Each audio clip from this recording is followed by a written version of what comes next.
कल ही शाम को मुझे पता चला कि लोग मुझसे नाराज हैं कि मैंने बुद्ध को कुछ कहा है।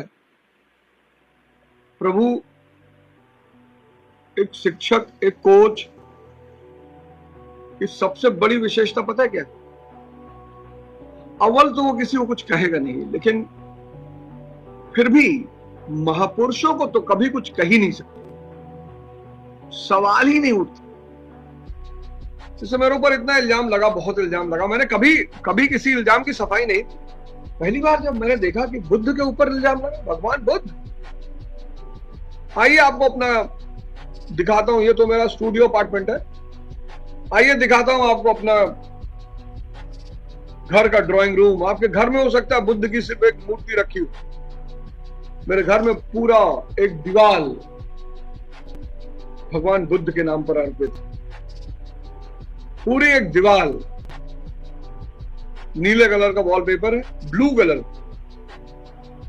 इसी की औकात आपने क्या समझा? अच्छा, पहले लोग ट्रोलिंग करते थे तो मैं सोचता था चलो यार कोई बात नहीं, इनका काम ही है ट्रोल कर।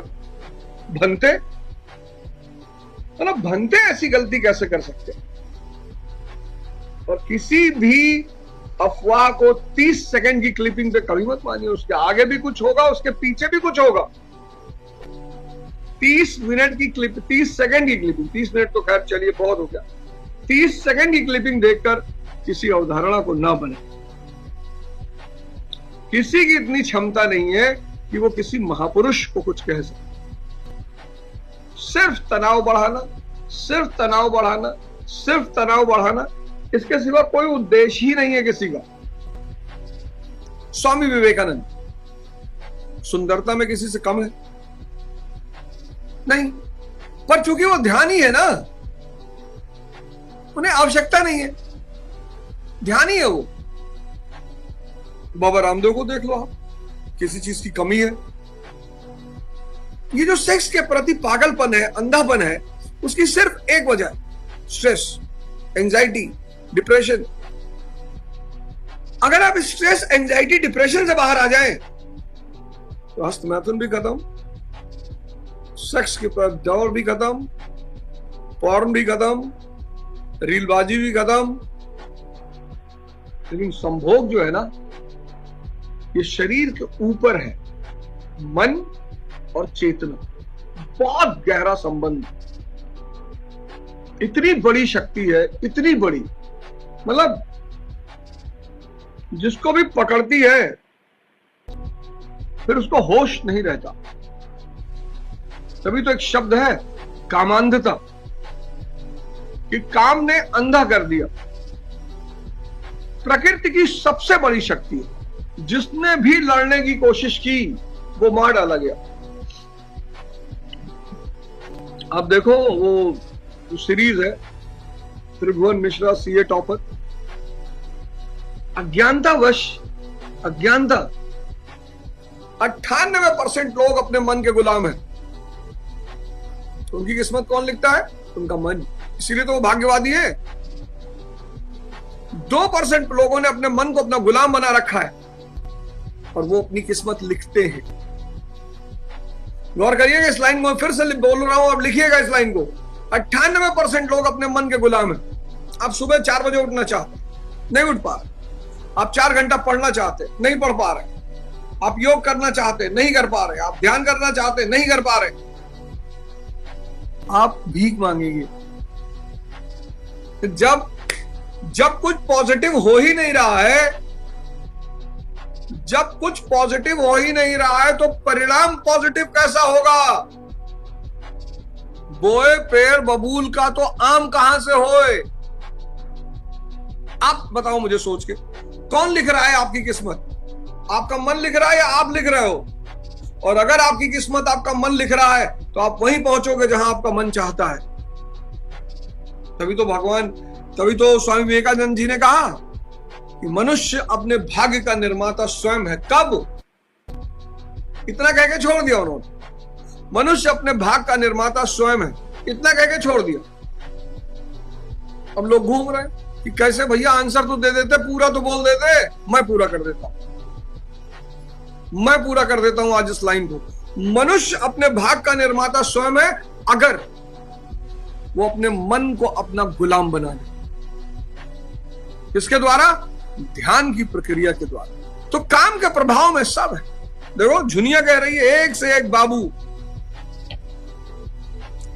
काम के प्रभाव से बचना, काम से भागना नहीं है, काम को समझना है। सेक्स से भागना नहीं है, सेक्स को समझना है। एक बार आप समझ गए, आप उसकी गिरफ्त से बाहर। फिर एक पंडित जी का किस्सा सुनाती हो कि मैं उनके यहां जाती थी, एक दिन उनकी बीवी नहीं थी तो पकड़ लिया हमको। और पंडित जी क्या कह रहे हैं? रुपया पैसे का दान तो रोज ही पाता हूं, आज रूप का दान दे दो। देखो शब्दावली, रुपये पैसे का दान तो रोज ही पाता हूं, आज रूप का दान दे दो। मैंने यूं ही उसका मन परखने को कह दिया, मैं 50 रुपए लूंगी। सच कहती हूँ, गोबर तुरंत कोठरी में गया और 10-10 रुपए के 5 नोट निकालकर मेरे हाथों में देने लगा। मैंने नोट जमीन पे गिरा दिया। पाखंडी रहे छाव मां, धामे में रही हम, जलपान करे नेता भुगतान करिए।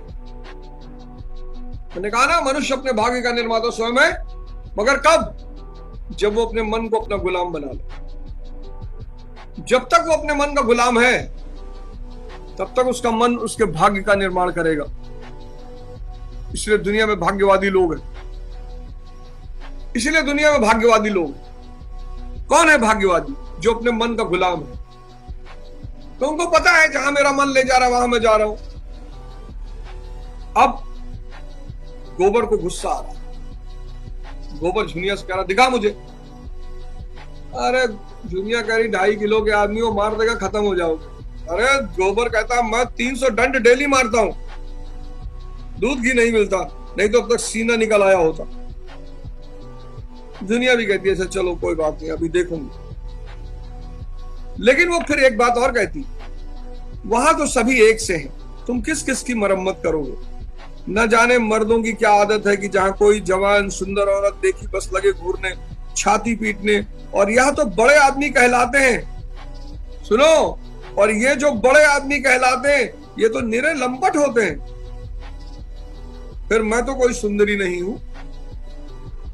देखो, अच्छे अच्छे लोग, बहुत बड़ी शक्ति, बहुत बड़ी काम, एक बहुत बड़ी शक्ति। देखो झुनिया ने बताया, वकील, डॉक्टर, अफसर, आज जो इतना तनाव है, आज जो इतना फ्रस्ट्रेशन है, आज समाज जो इतना उल्टी धारा में पकड़ बह गया, उसकी वजह सिर्फ एक है। आदमी फिजिक्स समझ गया, केमिस्ट्री समझ गया, जूलॉजी समझ गया, बॉटनी समझ गया, पॉल साइंस समझ गया, सब समझ गया, बस वो मन को नहीं समझ पाया। बाकी सब समझ गया, वो अपने मन को नहीं समझ पाया। और जो भी अपने मन को नहीं समझ पाएगा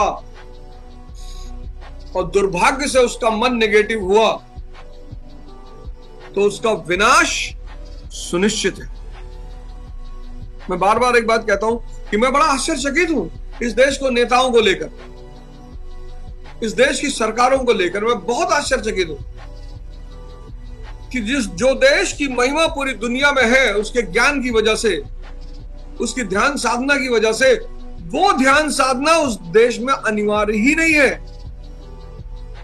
सिर्फ भारत सरकार एक काम कर दे, सिर्फ एक, कि ध्यान को भारत के स्कूलों में अनिवार्य कर दे। मैं बता रहा हूं, अगले 5 साल में इस देश की दशा दिशा सब बदल जाएगी। आपके सोचने का ढंग, आपके देखने का ढंग, आपके समझने का ढंग। लेकिन अगर ऐसा हो जाएगा तो जो पोर्न इंडस्ट्री के मालिक हैं, वो भारत सरकार से कहेंगे कि तुमको जो 1000 करोड़ का चंदा दे रहे हैं बंद कर देंगे अगर ध्यान कंपलसरी करोगे। भाई पोर्न इंडस्ट्री जो है दुनिया की, वो सरकार को दे देगी चंदा 5000 करोड़, 2 लाख करोड़ कमाती है, 5000 करोड़ दे देगी, जाओ इलेक्शन लड़ो। पर ध्यान कंपलसरी मत करना। पर 11th के बाद सेक्स एजुकेशन कंपलसरी मत करना, क्योंकि अगर ध्यान कंपलसरी कर दोगे, सेक्स एजुकेशन कंपलसरी कर दोगे, तो पोर्न देखेगा कौन? महाराष्ट्र के एक ज्योतिष है अशोक खरात, उन्होंने क्या किया उस पर तो मैं टिप्पणी नहीं करूंगा। टिप्पणी इसलिए नहीं करूंगा क्योंकि जो भी उन्होंने किया उसकी इतनी भयंकर सजा उन्हें मिल चुकी है और आगे मिलेगी। कितना सम्मान था उनका समाज में, कितना सम्मान था। कोई पैर धुल रहा है, वो चल रहे हैं तो लोग रास्ते में फूल फेंक रहे हैं। अब मुझे नहीं पता उन्होंने क्या किया और मतलब, लेकिन उनके वीडियो चारों तरफ रोटेट हो रहे हैं। सो महाराष्ट्र की एक महिला है रूपाली चाकणकर, सामान्य परिवार से आती हैं, सामान्य परिवार से आती हैं, सामान्य परिवार से इतनी बड़ी ऊंचाई उन्होंने तय की, आगे भी उनका भविष्य है। और शायद साजिशन उन पर हमला किया गया। अब एक महिला किस परिस्थिति से गुजर रही होगी,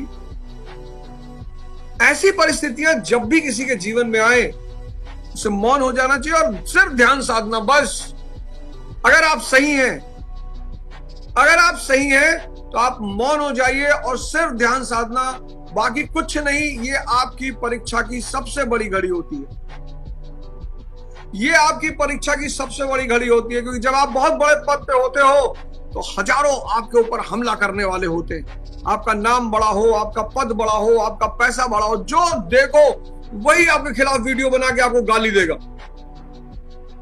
तो अगर रूपाली चाकणकर सही है तो उन्हें सबसे पहला काम करना चाहिए मौन और ध्यान साधना। मोहम्मद साहब और अबू बकर साहब जब मक्का से भागे और दुश्मनों ने उनका पीछा किया, वो एक गुफा में चले गए। हजरत अबू बकर ने कहा कि सर आज अंतिम दिन है, आज मरे हम लोग। अरे बोले इस गुफा में हम 2 लोग हैं और गए। बोले 2, हम 3 हैं। बोले 3 कहां है भाई? बोले है हम, तुम और अल्लाह, वही बचाएगा। और दुश्मन गुफे के दरवाजे पे आके वापस चला जाता था। दुश्मन गुफा के दरवाजे पे आके वापस चला जाता था। इतनी लीला है ईश्वर की। जो मन का गुलाम है उसका भाग्य मन लिखता है, और जिसने अपने मन को गुलाम बना लिया वो अपना भाग्य स्वयं लिखता है। अब आप डिसाइड करो कि आपका भाग्य आपका मन लिखेगा या आपका भाग्य आप स्वयं लिखोगे। अगर आपका मन आपसे शराब पिला रहा है, नशा करवा रहा है, पॉर्न दिखवा रहा है, 6-6 घंटा रील दिखवा रहा है पर डे, तो जैसा बीज है वैसा परिणाम भी मिलेगा। तब क्या रोना कि भैया मुझे कोई बताने वाला नहीं था। और अगर आप ध्यान कर रहे हैं, योग कर रहे हैं, पढ़ाई कर रहे हैं, तो फल आपको बहुत अच्छे मिलेंगे। आप जो बो रहे हो वही तो आपको मिलेगा। आप जो बो रहे हो उससे अलग क्या मिल सकता है आपको? आज बच्चों के सामने सबसे बड़ी चुनौती क्या है? वो पढ़ नहीं रहे। सोशल मीडिया रूपी राक्षस ने उनको पकड़ लिया। माँ बाप के बिल्कुल कंट्रोल में नहीं। दिन भर आपका मन आपको परेशान करता है, कहीं रील दिखवा रहा है, कहीं सीरीज दिखा रहा है, कहीं कुछ कर रहा है, कहीं 6-6 घंटा बाहर बैठाए हुए आप बहस कर रहे हैं।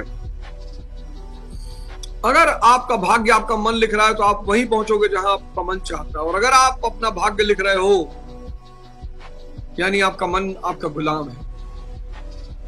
तो पूरे दिन जब बेचैनी हो, जब लगे कि कुछ समझ में नहीं आ रहा है क्या करना है, तो आंख बंद किया और सांसों पे ध्यान लगाया और इष्ट चिंतन शुरू किया। और फिर अपने इष्ट से पूछा कि क्या करूं प्रभु?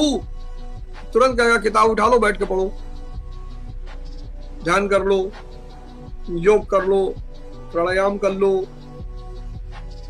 मन को हर वो चीज पसंद है जो बेहोश करती है और चेतना को हर वो चीज पसंद है जो जगाती है। तो अगर आप मूवी की तरफ जा रहे हैं, रील की तरफ जा रहे हैं, पोर्न की तरफ जा रहे हैं, हस्तमैथुन की तरफ जा रहे हैं, इसका मतलब आप मन पे हैं और बहुत शक्तिशाली मन आपका है। लेकिन अगर आप योग पे जा रहे हैं, ध्यान पे जा रहे हैं, पढ़ाई पे जा रहे हैं, इसका मतलब आप चेतना की तरफ बढ़ रहे हैं।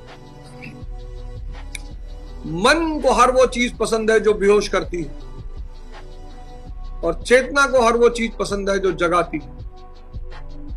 मन को हर वो चीज पसंद है जो बेहोश करती और चेतना को हर वो चीज पसंद है जो जगाती। अब आप देख लो आप किस पे जी रहे हो। मन पे या चेतना पे, और धीरे धीरे उस महाशक्ति चेतना की तरफ बढ़ना है। जो भगवान बुद्ध को मानेगा वो ध्यान करेगा, जो बाबा साहब अंबेडकर को मानेगा वो पढ़ाई करेगा, जो भगवान राम को मानेगा वो त्याग और तपस्या करेगा, जो हनुमान जी को मानेगा उसके अंदर लगन बहुत ज्यादा होगी, जो गणेश जी को मानेगा उसके अंदर निश्चलता बहुत ज्यादा होगी। सिर्फ मानने से कुछ नहीं होता, उनका व्यक्तित्व, उनका दर्शन आपके जीवन को बदले भी।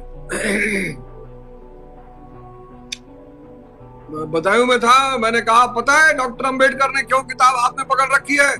उनका संदेश है पूरी दुनिया को कि सबसे बड़ी शक्ति है ज्ञान, और अगर व्यक्ति के जीवन को कोई बदल सकता है तो वह शिक्षा, किताब और ज्ञान।